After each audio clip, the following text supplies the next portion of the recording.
my first thing when I get a new comp plan, I go out and I look for resources from what's being said around the industry as well as my peers, because there's nothing I trust more than my peers. Hey there, I'm Graham, and you're listening to the Sales Nerds Live podcast.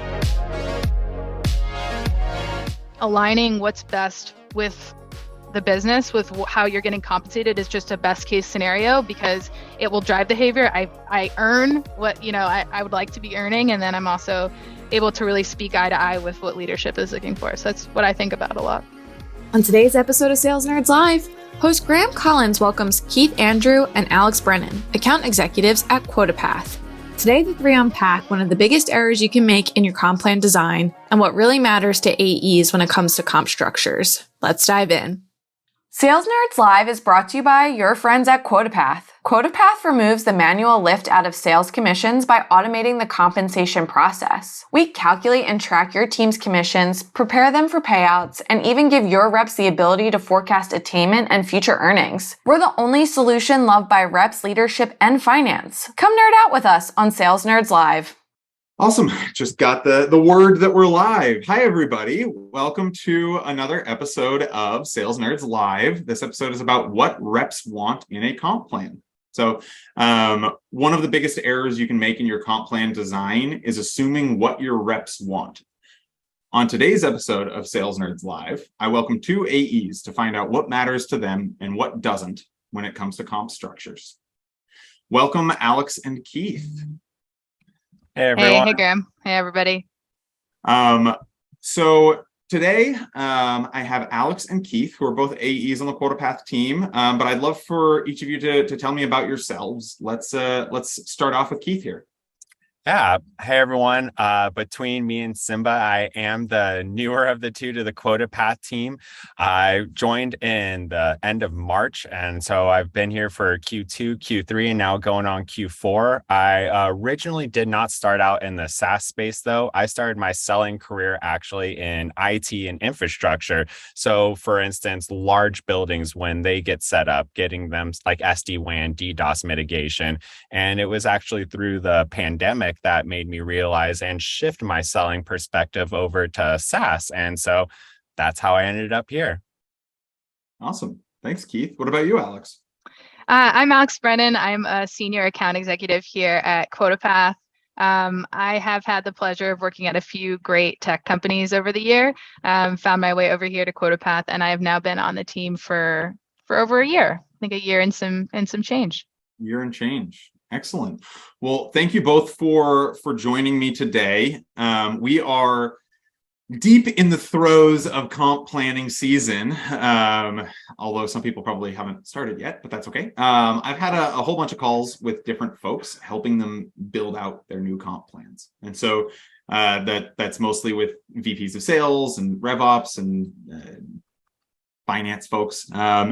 However, not a single call has involved an AE. I haven't had a single comp plan consult where they've brought an AE on the call. And I actually think this is a huge missed opportunity because AEs are the folks who actually have to sell on those plans. And so I've invited Alex and Keith to help answer some questions for the audience around the way that AEs think about comp plans. So I just want to kick us off by talking about how you process a new comp plan. So you're presented with a new comp plan, January 1st, ideally, you're given this new comp plan. How do you think about it? How do you process it? And we can kick off with Alex here.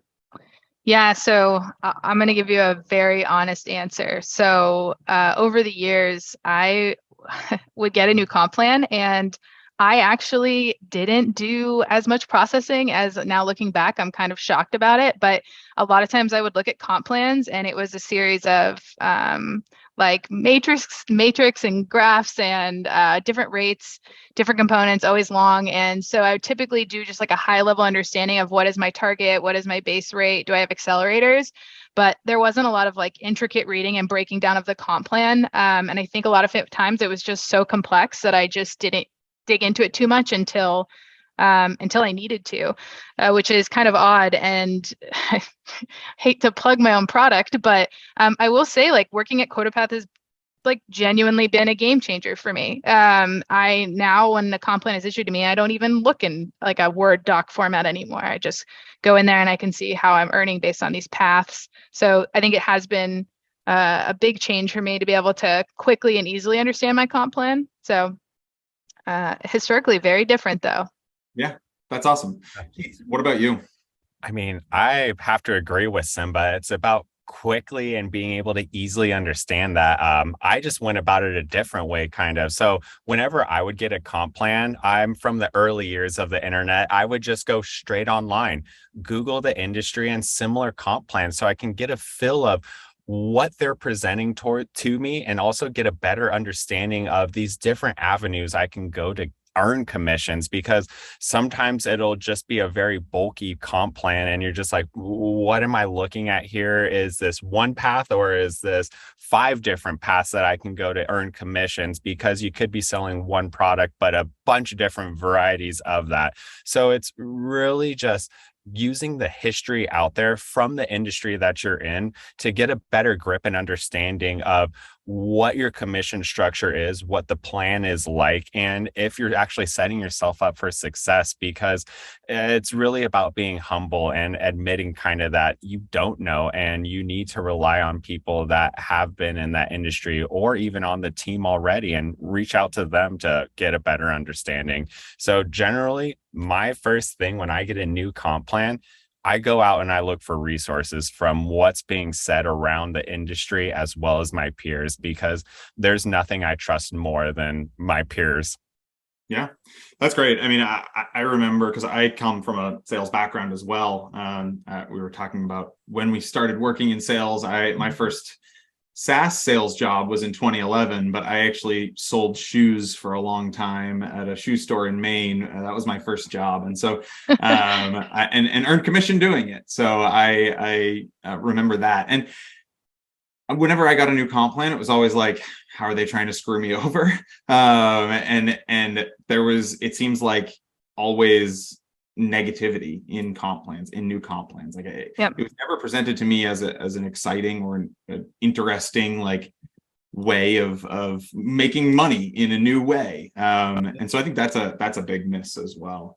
I completely agree. It's about creating that transparency better about it too, really, when you're getting that new comp plan, because I'm sure so many times when you were in that shoe business, it was just lumped on you and they're like, oh, here, Graham, sign this and move on. You're just like, oh, what? So I definitely understand that love that you would like and some understanding from it. Yeah, I think back a little bit on like the fact that I wasn't breaking down my comp plan to the degree that I technically could have. And it makes me think a lot of times that leadership probably thought that different components of my comp plan was motivating different behaviors that I was going off of. But because I wasn't dissecting my comp plan, there is potential that I just wasn't aligned with what they were looking for at times. And not to be like that I had like a negligent way of viewing how I was earning, but to me it was like the straightest path forward to earning commission was what I focused on. So it's interesting. Have either of you been given hopefully you have a quota path, but been given a clear explanation as to why your quota is the way it is and why your comp plan is structured the way it is? I mean, I'll jump in on this first. Yeah.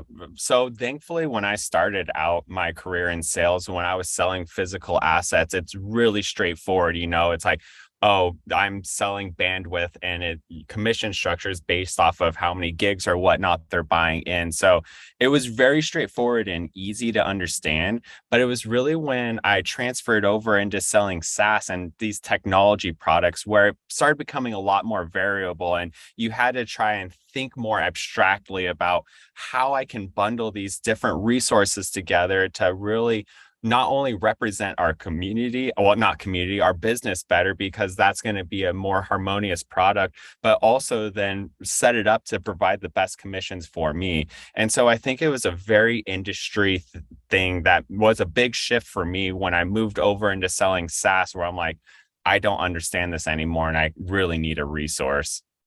Yeah. Alex, did you have something you wanted to add? No, I was going to say, I have been pretty fortunate that my last couple of roles would describe a little bit more behind the why. For instance, if we needed to be bringing on new logos, that was explained to me a why. And I definitely greatly appreciated when that was the case, because there was a pretty stark contrast between the experiences where that wasn't explained and you were kind of just assuming more about why your goal was such. So, yeah, that's cool. Well, so going back to the like comp plans and getting a comp plan, what's your favorite type of comp plan, or what are your favorite aspects of a good comp plan? So when I think about like a good comp plan that I like, to me, I think about that it's easy to understand, it's motivational, and that it very clearly shows you what the desired behaviors are. And what I mean by that is that there's no conflict between what's best for me and what's best for the business and what the business is looking for from me. I think a really good example of that could be something like multi-year accelerators or bonuses, right? If I earn some sort of accelerator by selling a 2-year deal and the business needs me to be selling more multi-year agreements, but then oftentimes those are discounted a lot of times in order to get someone to commit. And there's conceptually scenarios where I actually earn less commission for selling a multi-year deal because we need to push it in that month or that quarter. And, there's a scenario where you discount it. And so I think aligning what's best with the business with how you're getting compensated is just a best case scenario, because it will drive behavior. I earn what, I would like to be earning. And then I'm also able to really speak eye to eye with what leadership is looking for. So that's what I think about a lot. Oh man, talk about hitting the nail on the head, Simba. Wow, how do I follow that up? But I mean, further, just a key aspect I really love, and something I've seen while working at QuotaPath, is uncapped commissions. I mean, because it really creates infectious behavior, because everyone then wants to shoot for higher levels. And when you're on a sales floor, when it's really humming and buzzing, it becomes infectious. And then that behavior goes on to other people that's sitting next to you. And then it just really creates this synergistic effect where now everybody's working together trying to get to that next level, and it creates a fun atmosphere. And that's what I think is huge too, because people need to understand that your comp plan is directly tied to your finances, which, let's be real, that's tied to your happiness. And when people aren't making their commissions, they're getting down in the dumps, they're not willing to make those cold calls, put in those extra minutes at the office, and then that can spread also to other people. So it's really also motivating when you see commission plans structured to pay and reward you for going above and beyond. Yeah. Yeah, I'm a big proponent of uncapped commissions, and I'll ask about a couple of specific things here in a minute. But the one thing that you said about the energy and the excitement, one way that I've seen the energy be essentially drawn out of a sales team is by changing the comp plan substantially, or changing it for the worse specifically. How do you feel when like a mid-year, or even like a quarterly, or heck, a mid-quarter comp plan change comes down? What goes through your head when that happens? Don't be scared. Don't be scared. No, I mean, this is happening for a reason. And any great business will want to create transparency with their reps. And so when they're sitting you down, have those hard conversations. Don't be afraid to ask those questions. Why are we doing this? As Simba said, what motivations or what behaviors are you looking to motivate here? Because this has to be getting done for a reason, and they have to be able to articulate why they're doing this, and how they see you still earning that same level of monies that you were previously earning, because no one wants to take a pay cut. So they have to have an avenue of how you're going to be able to earn that same amount, and they'll tell you. So don't be afraid to talk to leadership. Yeah, that's great. We recently ran a study and a survey to about 300 sales and rev ops and individual contributors as well. And the more often a new comp plan is rolled out, the less sales reps trust that it's the right comp plan for them. And so if you're spinning up a new comp plan every quarter, changing the structure, you're losing the confidence in your reps. And I have to imagine that's the same for you two. Oh yeah. Absolutely. And it's also the component of like behavior is that you might get used to selling a certain type of deal because of the way you're incentivized. And so that becomes part of your sales process, your methodology, the communication, conversations you're having. But then if suddenly that's not compensated the same way, you can get this kind of imbalance of that quarter over quarter. And I think having consistency there is big. Yeah. Cool. Well, so it's we're coming up on spooky season here, so let's talk about some scary things. So when you get a new comp plan, what's something that you would see that would scare the heck out of you, where you're like, oh, this is Yeah. annoying. I hate this. Yeah, caps. I'm a firm opponent of total caps on commissions. I If you think about it, for me, I think basically, let's just talk about. Sorry, you're gonna hear me say the word behavior a lot, but we really want people to get compensated for the work that they do. And so, if your rep is performing, we want to be rewarding them for that, right? Right. If somebody is doing really well, the last thing we want them to do is have the morale thinking, I'm not going to get paid for this. And that's a really tough morale kind of like hitting head to head with that. But the other thing is we also don't want to incentivize bad behavior, like for instance, sandbagging. And that's not something I ever want to be put in the position to think about either. I always say, like, I want to do what's right for the business. I want to do what's right for QuotaPath, but it is a really tough, it would be a tough decision to make to say, I know we need to get this deal in this month, but I wouldn't make any commission on it, but I would if I close it next month. It's not a great position to be in personally. It's also not good for the company. So I am very, very much typically talk to teams about finding a way to avoid a total cap on commission. But it makes sense that a business would need to like protect itself in a way. We don't want to have a comp plan that can break.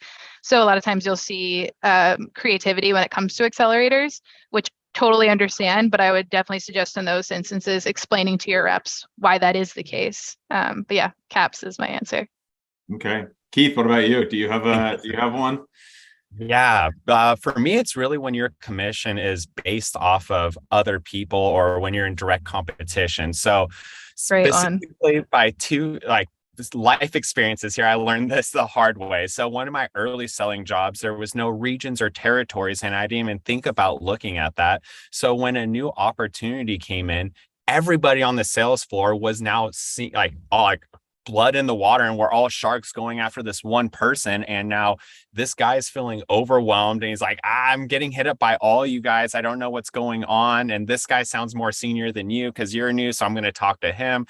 And it just creates a very frictiony sales floor, and no one's really happy there because it's not the fun kind of competition you want in sales. That's just like trying to bring each other down, because it also will create situations where you start talking behind people's backs, saying other things about them, and you don't want that.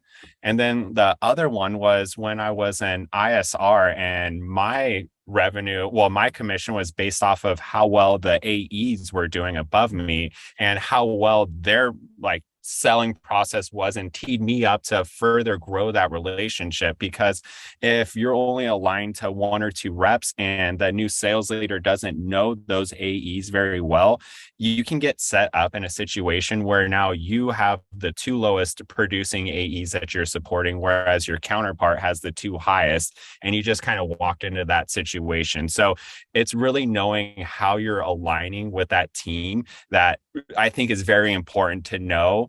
And I hate when your commissions are directly dependent on how others are doing or when you're in competition.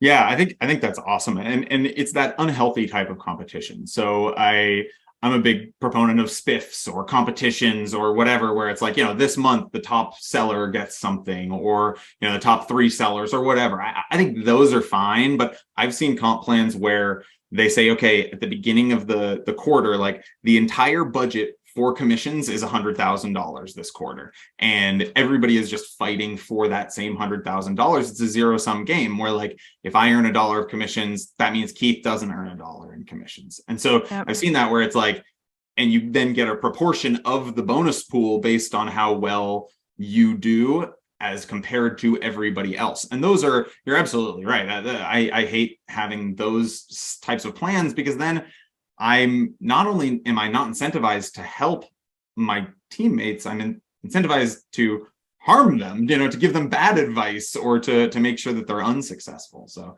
that's a really good call out. Well, so those are all very scary. I'm really opposed to floors in comp plans. What I mean by that are floors or cliffs where you don't earn any commission until you hit 80% or 70% or whatever. I mean, now there are roles where that makes sense. So for account managers or renewal folks, it makes a little bit more sense where if you only renewed 60% of your book of business, you probably shouldn't get paid 60% of your bonus. But for AEs where and I've seen cliffs as high as 100% where you don't earn a dime in commission until you entirely hit your quota. And those are just incredibly demotivating. They go against the goals of, every dollar counts. And then it also encourages sandbagging for sure.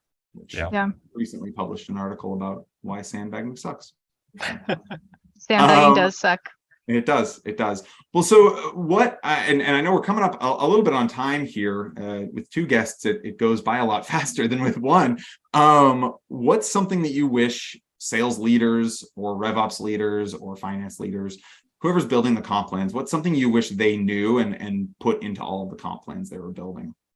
Yeah, I think it's okay to admit you're wrong and also be not afraid to grow and read. Just like as a salesperson, we're always learning new techniques, new things going on.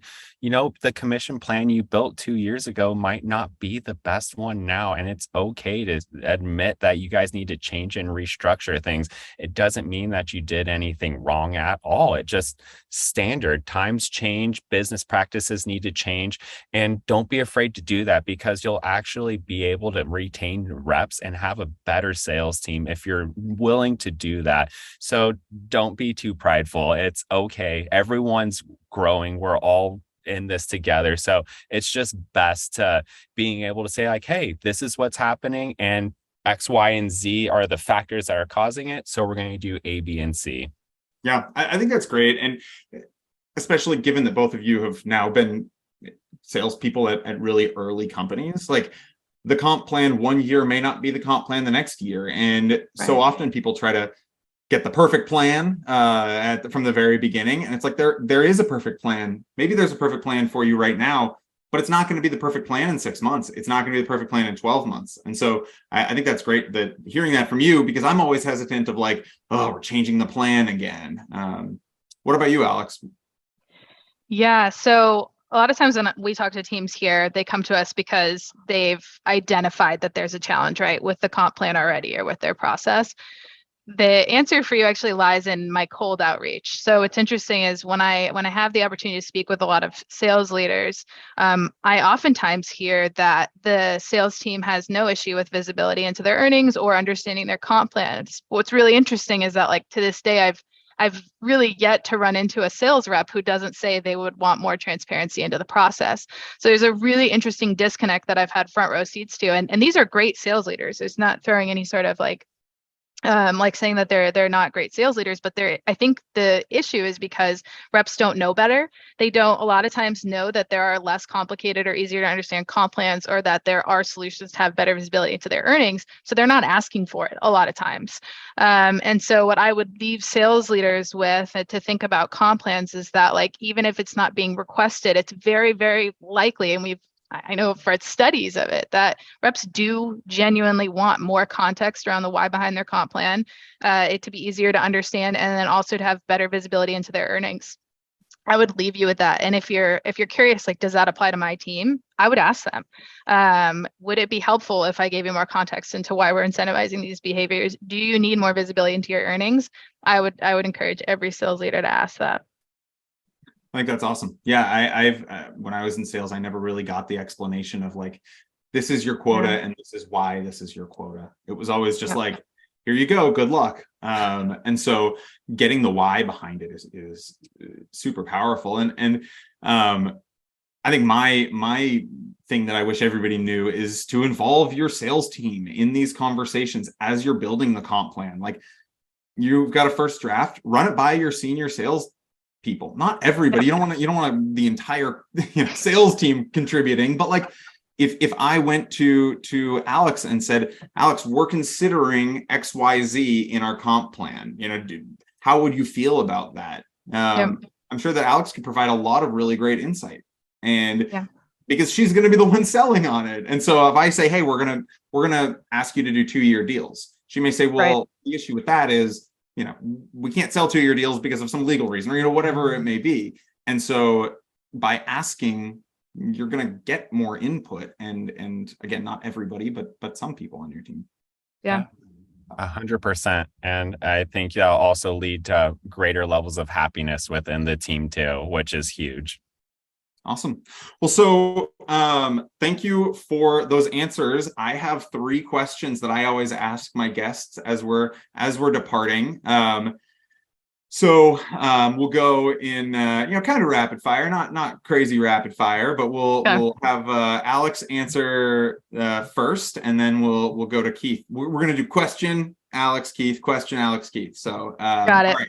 First question, Alex. What piece of advice would you give yourself on your first day of work, if you could go back to your first day of work? Yeah, so I'm going to answer its first day of sales, if that's all right. Okay, yeah. But it would be that it's okay to ask the hard questions. That was a little tough for me at first because I was establishing like really close relationships with my contacts, and then it was tough to ask them like what needs to get done for you to want to move forward. Can you sign off on this today? And that was like a journey that I had to go on. And I think that's the piece of advice I'd give myself sooner, would be to catch on to that. It's okay to ask hard questions. You can have both in a sales cycle. So I like it. Keith.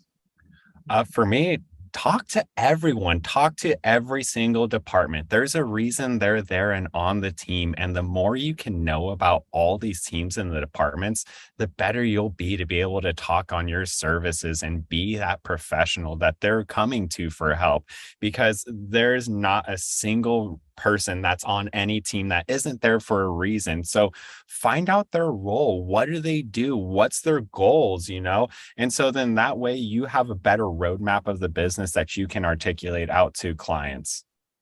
I like it. That's great. So Alex, if you weren't in sales, what else would you be doing? Oh, goodness. Honestly, I would probably be working at some sort of a nonprofit for like related to working with kids. I know that's kind of a terrible answer because it's like I should probably do that anyway. I do volunteering on the side, but if I wasn't in sales, I think I'd be taking a whole different route out of here. My manager at my last company asked me the exact same question in a one-on-one, and I gave him that answer. I think he was a little surprised. But I really do think I'd be on an entirely different route from sales. Cool. Wow. Keith, what about you? I'd probably be just focusing on the business I run with my wife. We have a little side travel business for vegans because, we started this back in 2018 when being a vegan was weird and everyone's like, oh, you can't travel to Japan. There's nothing to eat out there. So I'd probably go back to helping out people travel the world. That's cool. I didn't know that about you. See, I'm learning things. Lastly, what are you watching, reading, and or listening to right now? And this can be, if you want to be super professional with it, you can. If you want to talk about the like trash TV you're watching, you can talk about that. Alex.